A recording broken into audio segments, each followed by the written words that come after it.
For years, my mother kept telling me that it's nothing new to have women as soldiers, as diplomats, as politicians, as explorers, that the women of my generation did not invent the wheel. In the past, women might not have had the titles, but they did the jobs that fit those descriptions. I started on this quest about women in history really as a result of growing up with my mother. And many of you knew her, Lindy Boggs. I watched when I was growing up here in post-World War II Washington, the women, my mother and her cohorts, running everything. Cokie Roberts has been a fabulous author, journalist, historian, and has spent countless hours devoted to the National Archives and our programming and our editions. I'm just glad we at the Archives, who appreciate her, is recognizing her tonight.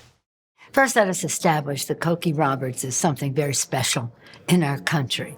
She has been able to take a life of public service that she was raised in, and through her presentation, through her writing, have it be understood and appreciated by many more people. That's a gift. Journalism is the first draft of history. And certainly she wrote the first draft of history in many places and in many stories that she covered. But unlike most of us, she also wrote the second, third, fifth, and 10th draft of history when she began writing books about important, mainly women figures who had been uncovered for centuries. You can't leave half of the human race out of history. It's basically inaccurate history. I thought it was terribly important to write about and educate people about the contributions of these women, but also just what they were thinking and doing in everyday life. You get a much, much fuller picture of American life through the letters of women. Women's letters are just so much better than men's letters. Abigail's lively letters serve as snapshots of the times, as well as frank renditions of her own fears and fortunes. She once told John, "My pen is always freer than my tongue. I have written many things to you that I suppose I never could have talked."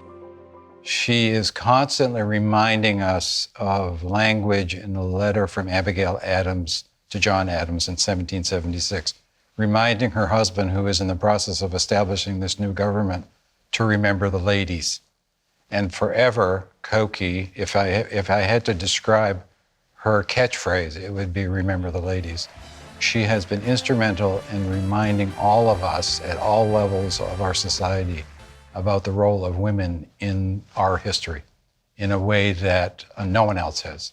Cokie has influenced me and a whole generation of American historians, not only by saying, make sure that you get the dimension of American politics and history that was women and women's contributions and women at the center of things, but at the same time, she has gone and she's done the really tough work of going into the archives and going into old newspapers and turning up all sorts of original primary sources that we never had before. And thanks to Cokie, we now do. One of the things that comes out in the books sometimes is what not very good husbands these men were, who were the founders, the founding fathers. Well, they were the founding fathers of the country, but their wives were the founding fathers of everything they left undone at home. Not only did John turn to Abigail for advice, she was the person who made it possible for him to do what he did. While he was off in Philadelphia thinking great thoughts, she kept his farm and law business going, all the while fending off British soldiers. John's advice when Abigail wrote describing the British preparations for war: if it got really dangerous, fly to the woods with our children. She must have wanted to throttle him. I'm reading their mail, and right, and literally reading their mail, right? So their letters are fabulous. They are frank and funny, feisty, and some of them are just fabulous. I mean, there's one in here where Verena Davis, who's the wife of Jefferson Davis, says about Stephen Douglas that he stinks, and she's glad a new water system's coming to town so he might wash more often. Right. She means he actually stinks. Right. Something that Cokie often says is history is gossip. What it really does is tell you that they are human beings who are operating, and that history isn't just a set of dry facts. One of the wonderful things about reading those books is the detail. What the day was like, what the weather was like, what the crowd was like, what people were wearing. If Martha Washington hadn't realized that she would be playing a very public role before that enthusiastic greeting, she certainly knew it after. But she didn't need lessons in political savvy. The wealthy Mrs. Washington arrived wearing a homespun gown, a forerunner of Pat Nixon's good Republican cloth coat. You read Cokie's books, it's almost like the moment in The Wizard of Oz where it goes from black and white to color. You sort of get it. It seems a little bit more true to life. And thanks to Cokie, we now have a three-dimensional perspective on how this country really worked in its earlier days.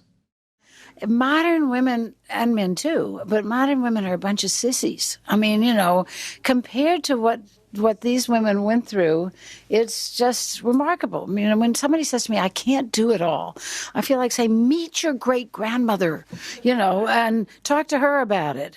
Because really, they did do it all, and they didn't complain about it. You know, they complained a little bit, but, you know. One of the most extraordinary things about life with Cokie is her family and her friends, and how close she keeps everybody to her. She's also been a tremendous friend of the National Archives, has been on the board for many years, and in fact, on my first day in the office, when I sat at my desk for the first time and opened my middle drawer, there was a note from Cokie welcoming me to Washington. Of course, the point about the archives is these papers and these films and these recordings and these posters and these treaties, they're ours. They belong to us. This houses America.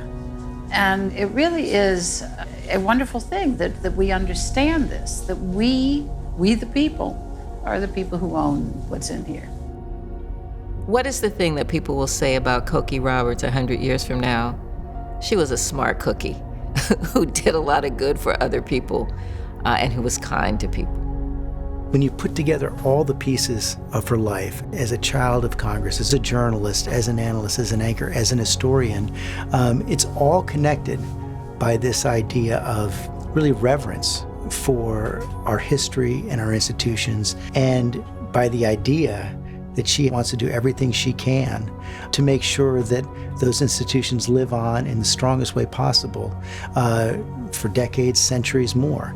And I think that her love for our country and our institutions infuses everything she's done.